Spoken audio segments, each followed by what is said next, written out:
Anisa, by the way, Anisa publicly mentioned once on live stream with Ian that she demanded of him at some point after Creator Clash 1, just like demanded that he buy a house, I think in Seattle, and it was $1 million house. And sure enough, he did, just because his woman said to. He dropped $1 million on a home in Seattle in 2022. Now, you may know that between 2022 and now, Seattle has become shittier and the property values have gone down. So supposedly, actually, somebody went by this house recently and said that it was completely empty. And then immediately after that, it went up for listing on Zillow. But supposedly, Ian and Anisa are currently living in Canada with her mother in their basement. And he is trying to sell his property for the full, literally just the dollar value that he paid for in 2022. And it remains to be seen. It's only been listed for a week and it's $1 million home. So it will probably be up for a while, regardless of how fast it's going to sell. But it remains to be seen if he's actually going to get that. Because if he has to take the price down to, it's called being upside down on your mortgage. But if he has to take a $200,000 loss on this property and he has a mortgage that he's upside down on, he essentially walks away from that closing in debt. So you don't have a house and you have $200,000 in debt to a bank that you still have to pay back. And that's in Ian's current situation where he's basically running on fumes, even on his main channel. And it remains, it's kind of up in the air how much they actually make these days. But $200,000 for most people is a mortgage. If you get a modular standard, like 1,200 square foot home, that's $200,000. So that's a bad situation to be in, to owe a full mortgage for a brand new small modular home that you're just upside down on because you couldn't sell your house for its value. So sucks to be them, but they're shitty people, so we don't really care, do we, chat? Press 1 in chat if you care about the woes of Anisa and Ian, Jamha. Press 2 if you care, but only because you like to laugh at their misfortunes, chat. I think that's where we're at. I see the chews are already coming in before I even gave a second option. Chat was just that ahead of the curve. They just knew that there would be a second option. That's more desirable, chat. Creator Clash is canceled. The Creator Clash official Twitter account has says we've made the difficult decision to cancel Creator Clash. All existing pay-per-view ticket holders will receive automatic refunds, no actions required. While the event won't go ahead as planned, all funds raised so far will still be donated to charity, and our fundraising efforts will continue in the months ahead. Thank you all for all the fighters for their hard work and dedication, and to everyone who supported us over the years. We appreciate you. Thank you, the Creator Clash team. So, quick summary. Creator Clash 3 was underperforming. And Idubbbz, despite not putting any effort to actually promote this event through anyone whatsoever, spontaneously decided that for no reason, he would target Ethan Klein, literally the only person who had been promoting Creator Clash to anyone ever for any reason. And after that, ticket sales did not increase. So Idubbbz was beholden to actual investors who put the money up front to fund this event with the expectation that they would actually make money from the event, despite Creator Clash 2 losing like $500,000. So after the Ethan Klein content comp video, they kicked him out. He saved face and said he was stepping down, but they kicked him out and probably threatened him with a lawsuit if he didn't remove himself.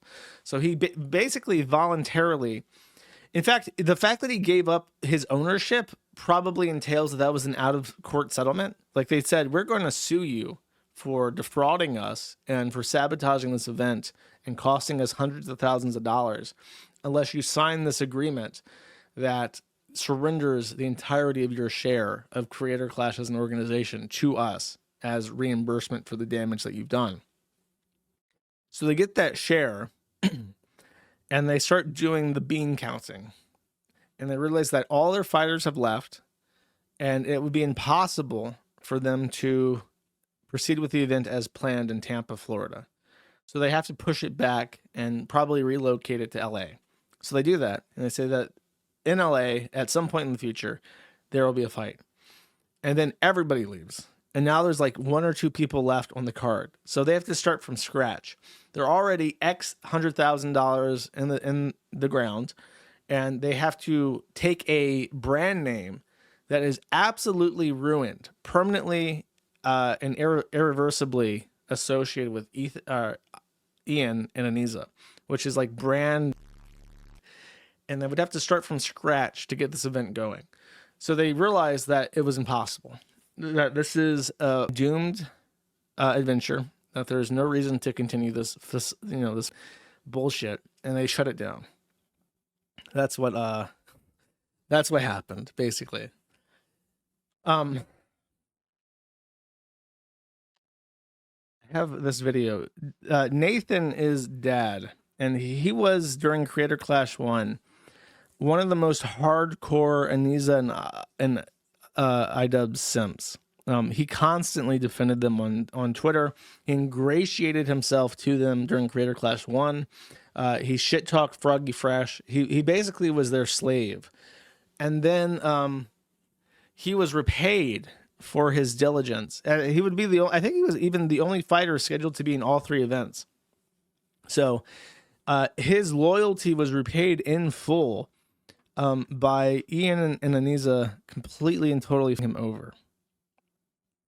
I'm not going to tell someone what to make. Even though I don't like drama and negative content, it's not my place to do that. So I chose not to do that. At some point after the Content Cup video, my friend Yoda talks to me and says, all this crazy stuff's going on with Ethan from H3. Child Services is being called on him. He's getting human skulls mailed to his house. I didn't know what any of that was about, but I felt bad for him because it sounded insane. So I went to an H3 live stream and donated $20 and left a comment to try and say something positive.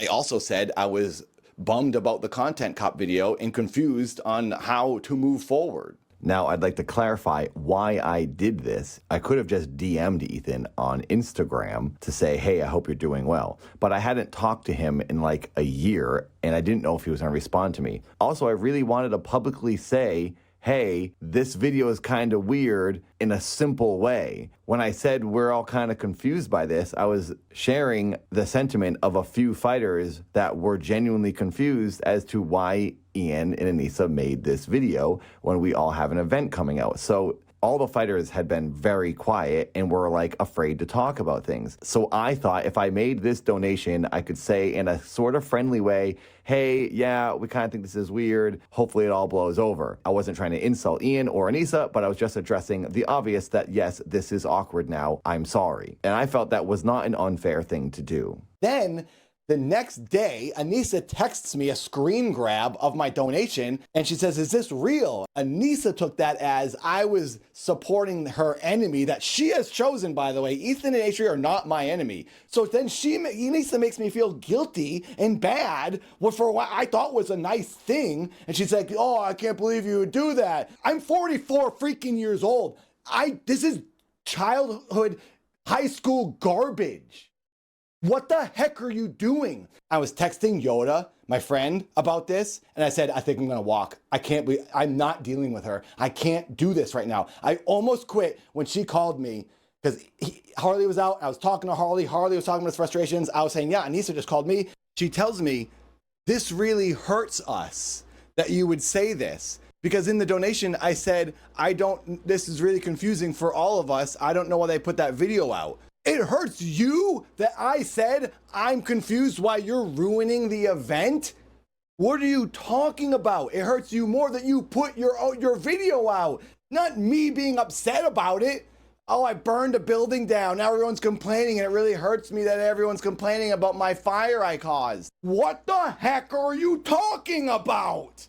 She acted surprised that I made that comment on the H3 stream when she said, but Ian told you he was making that video on the camping trip. But just because he told me he was making a dumb video doesn't mean I should just automatically be okay with it because I heard about it beforehand. I can still think it's a dumb idea to put out when you're simultaneously putting on an event that's supposed to be non-political and not tied to any drama.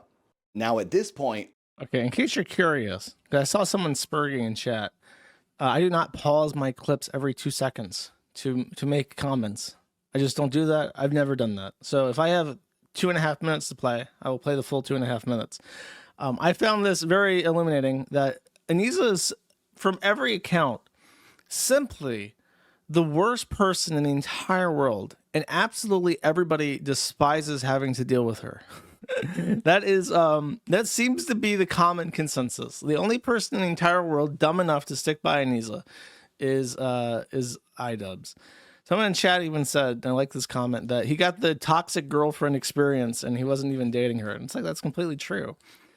He's not allowed to comment or laugh with this guy. And that seems to be the common thing. They all have the same exact line. Like, these guys that deal with Anisa and Idubbbz, whenever something happens, they don't get a phone call. It's like they have no communication. They have no idea what's happening. And then the moment, the nanosecond that they do anything that Anisa does not like, they get a text message from one of them complaining about it. So they don't get any communication unless they do something she doesn't like. And then she is up their ass immediately, which is actually kind of remarkable. That sounds like a lot of fun. One of the things that he mentions earlier that I did not timestamp is that he's suffered physical injury preparing for this fight. Apparently his knees are bad, and after a few weeks of sparring, like really intense sparring, expecting that the fight would be happening or would have happened already, he did really intense sparring to prepare for it. And at one point he got clocked. And now he says if he moves his head too fast, he starts to see light out of the corner of his eyes. So apparently, like, I don't know, when you move your head, you stop seeing kind of briefly because your eyes can't process information like that. So when that happens, apparently his brain starts like just blinding him. So that sounds pretty annoying. So he's the point of that was that he's been going to doctors and he's been training and he's been spending his money, and he was supposed to get paid. And I think I actually do have a clip where he talks about the money because I found that pretty interesting. Basically, this guy got over. I do want to say, by the way, what the f is with his video format? He has like a room that looks like a drab motel from the 1990s. He has like the most piss yellow lighting I've ever seen, and his video quality looks like it's on VHS. This literally looks like it was filmed on VHS in the 1990s in a motel room. I don't know if that's a deliberate stylistic choice. I've never seen any other video from him, or if this is just what he does. So that was notable to me. 1750, no, 1550. In Creator Clash 3 was offered $15,000 to cover their fight training, except for LA Beast, who I guess got $7,000 additional because he said his training cost more than that. I don't know if anyone else got additional money. As far as I've been told by the event, he was the only one. Regardless, when the event got postponed, they offered everyone an additional $10,000 as an extension to extend your training until October. A lot of people couldn't do the event now because it was getting extended. Myth dropped out, LA Beast dropped out, Freddie Wong dropped out. I didn't drop out. I thought about it. I thought, is this worth doing? And then ultimately I thought, I really want to box. I've been training for so long. I don't want to stop this, and I want the event to happen, and I really want to get in that ring a third time. Also, that $10,000 will help me out. In addition to that $10,000 extension dollars, I was going to get now a cut of Ian and Anisa's 34% that they were going to get paid. But since they've dropped out, all that money will go to the fighters. I'm thinking this is great. And on top of that, I would also potentially get a bonus check after the event sells out. They'll split up extra money with all the fighters. So I'd get 3 types of payment. I'll get that $10,000 extension and then the 2 bonus checks, we'll call them. But now that the event has been canceled, I'm not getting that extra money. I'm not getting that $10,000, even though I did some of the extra training, because the event's canceled now and it's just over and there's just no more money. And it's really messing me up, and it's really hard for me to be okay with this. That's why I'm making this stupid video, because I'm upset. It sucks. I put my heart into this. I got freaking beat hard this year, harder than I ever had. And I thought, I'm gonna do this. I'm gonna train like a freaking professional. Keep my head down, avoid this drama, and now here I am, screwed. At this point, I just started getting too worked up, so I'm now... This is what your loyalty to a prostitute and a has awarded you. You are out thousands of dollars, your head's all up, you got achy bones, achy joints, and nothing to show for it. Literally nothing. And what's weird is that this guy has 500,000 subscribers, but I learned from Ruben Sim that having lots of subscribers and lots of views on your videos does not necessarily translate to money. Like, you have to monetize your videos in a very specific way in order to get a real income from YouTube, even if you have tons of viewers. So I found that fascinating. So you can tell this guy obviously got completely over. Somebody in chat was saying like he doesn't feel bad for him at all because he sucks. But my point was not that you should feel bad for this guy. You can feel bad for him. I won't hold that against you. I'm just saying that this is what absolute and total dedication and loyalty to Anisa Jamha and Ian Jamha has awarded him. Should have picked the Jew. Let this be a lesson to all of you.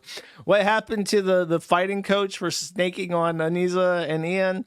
Lots of publicity, bills getting passed, protecting children from being sold into marriage.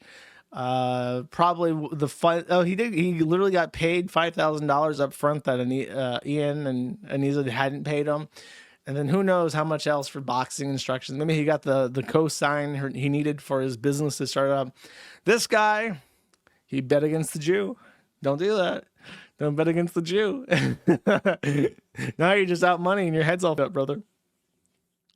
Jews rock. That's right. They sure do.